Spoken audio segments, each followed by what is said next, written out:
మొట్టమొదటి సంతకంగా రాష్ట్రంలో కాంగ్రెస్ పార్టీ అధికారంలోకి వచ్చిన వెంటనే మొట్టమొదటి సంతకంగా 2,25,000 ఉద్యోగాల మీద ఇస్తామని మరొకసారి మాటిస్తున్నాం.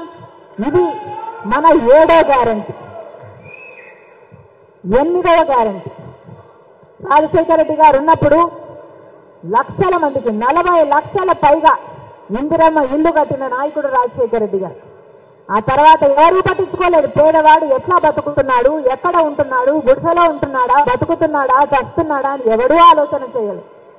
మళ్ళీ చెప్తున్నా, కాంగ్రెస్ పార్టీ మాత్రమే ప్రజల గురించి ఆలోచన చేసే పార్టీ కాబట్టి ఇల్లు లేని ప్రతి నిరుపేద కుటుంబానికి ఒక పక్కా ఇంటి కోసం 5 లక్షల రూపాయలు ఇచ్చే గ్యారంటీ 8వ గ్యారంటీ.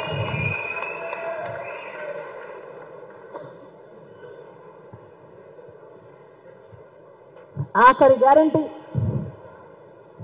9వ guarantee pension. ఇప్పుడు వృద్ధులకు ఒకరికిస్తే ఒకరికివ్వరు, భార్యకిస్తే భర్తకివ్వరు, భర్తకిస్తే భార్యకివ్వరు.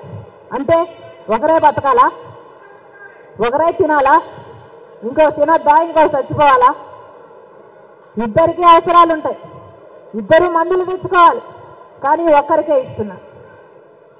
అలా కాకుండా రాజశేఖర రెడ్డి గారు సాచురేషన్ పద్ధతుల్లో ఎలాగైతే అర్హులైన ప్రతి ఒక్కరికి ఇచ్చాడు, కాంగ్రెస్ పార్టీ మాటిస్తుంది.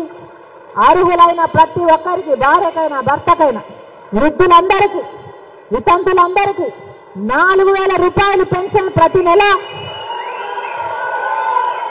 వికలాంగులకు 6,000 రూపాయలు ఇచ్చే గ్యారంటీ 9వ గ్యారంటీ.